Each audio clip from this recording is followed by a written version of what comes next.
What's up guys, Delont'e here. Welcome back to the channel. Today we're going to be taking a look at the M1 Max 16-inch MacBook Pro. Now we're going to break this video down into two parts. Part one would be the preview, the unboxing of this beast, and letting you all know my initial thoughts. Part two will be the full review, the good and the bad, things that you should know before you make that purchase.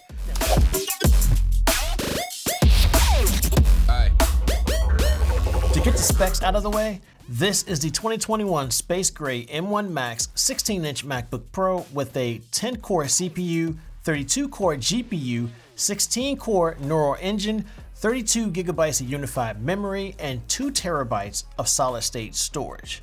Now, this particular setup will run you $4,299. Now, at that price, I would definitely include AppleCare, which will run you another $399 for a total price of $4,979.88 to include taxes. This is not a cheap device. I've only had this MacBook Pro a couple of weeks, but working with this thing has been amazing so far. I'm coming from the 2019 16-inch MacBook Pro with an Intel i9 processor, 64 gigabytes of RAM, and 1 terabyte of solid-state storage. The 2019 MacBook Pro has been great, but if you have a professional workflow, the 2021 model is on a whole nother level. The first thing you notice on the brand new M1 Max MacBook Pros are the ports. Now, the 2019 model had 4 Thunderbolt 3 ports, 2 on each side, which was good, but always had me wondering why something like an SD card port was not included on the MacBook Pro models. I mean, you literally had to get a dongle for everything. Apple finally changed that and included an SD card port, an HDMI port, upgraded the headphone jack while still including 3 Thunderbolt ports and upgrading those Thunderbolt ports to Thunderbolt 4, which doubles the output capacity from 2 4K videos to include a single 8K video, and doubles the PCIe connection from 16 gigabits per second to 32 gigabits per second.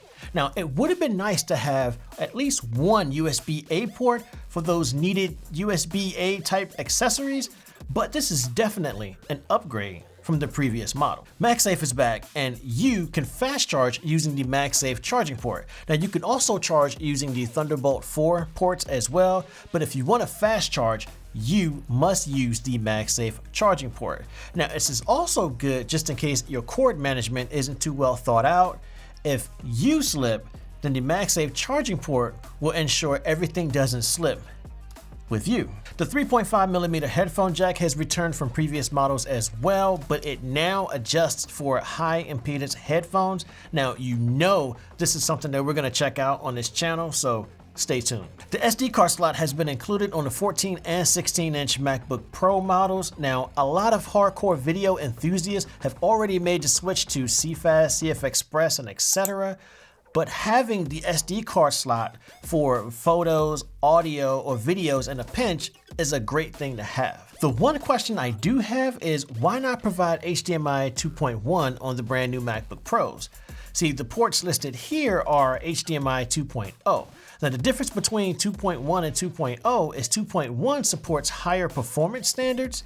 HDMI 2.1 provides 48 gigabits per second bandwidth, whereas HDMI 2.0 provides 18 gigabits per second. Higher resolution video and higher frame rates are also possible on HDMI 2.1.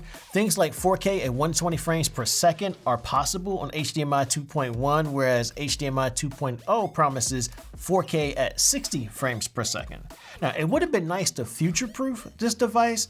My guess is they'll add HDMI 2.1 on the next generation of MacBook Pros, but we'll see. Apple got rid of the Touch Bar on the 2021 MacBook Pros. Now, I never really understood why people hated the Touch Bar as much as they do.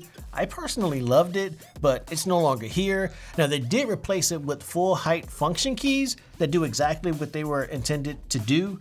It's nice to have the actual keys, but I would have been fine if they left the Touch Bar, especially with all the added features that you had with it. They also updated the fingerprint sensor so you can unlock your device easier. Now, as long as you're familiar with the shortcuts, this shouldn't really be a problem. They've also updated the keys section to black, which makes it look more premium as well. The display is one of the major upgrades. We now have a 3456 by 2234 resolution mini LED with up to 120 Hz ProMotion display. This thing has a sustained brightness of 1000 nits, 1600 nits max brightness, and a 1,000,000:1 contrast ratio. Now, if that sounds familiar, it's because it sounds a lot like the Pro Display XDR. The MacBook Pro display will go up to 120 Hz when needed, while the Pro Display XDR will go up to 60 Hz. Now, I get it, the Pro Display XDR is 6K, while the 2021 MacBook Pros are a little under 4K, but that ProMotion display is something that's needed in the Pro Display XDR. My Pro Display XDR cost me $6,000 with a Pro stand. Meanwhile, you can get a 2021 14 or 16-inch MacBook Pro with a 120 Hz ProMotion display starting at $1,999. My guess is the next version of the Pro Display XDR is going to be pretty substantial. Speaking of displays, the M1 Max can support up to 4 additional displays or 3 Pro Display XDRs and a 4K TV. It can also support up to 7 streams of 8K ProRes video playback. Now, if you're the type of person that wanted to create or edit in HDR, no need to buy an additional monitor, you can do so with the display on the MacBook Pro. The one confusing thing about the display is the notch. It does not have the Face ID scanner or anything to justify it. It's just there. I'm guessing this is an Apple thing, so that way if someone sees it from the front, they know you have an Apple device. Now, the good thing is it goes away in full screen mode, or if you're watching a video. It doesn't seem to get in the way in general, but I will be doing more testing, so stay tuned. Now, Apple does say the new 14 and 16-inch MacBook Pros provide studio quality microphones that can pick up the subtlest of sounds. Apple has finally upgraded the camera in the MacBook Pros. The 14 and 16 M1 MacBook Pros now feature a 1080p HD camera. Now, this was a much needed feature because we were stuck in 720p in the previous models. Now, we didn't get the center stage feature. That's on the 2021 iPad Pros.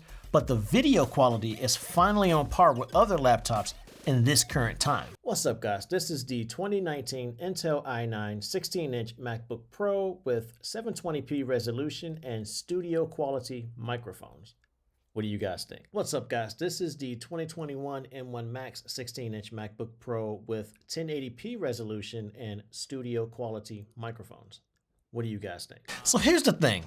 The M1 Max 16-inch MacBook Pro has a battery life up to 21 hours, has the same performance whether plugged or unplugged, which is something that not too many other laptops can claim, and the many times that I heard the fan kick in on the 2019 Intel i9 MacBook Pro sounding like a jet engine has not occurred once on the M1 Max MacBook Pro. This thing has been unbelievable in regards to performance. I do a lot of recording with the Sony a7S III, and editing the video footage has been fairly simple on this device. They didn't provide HDMI 2.1, and it would have been nice to have at least one USB-A port for needed accessories, but the Apple Silicon devices have been performing very well.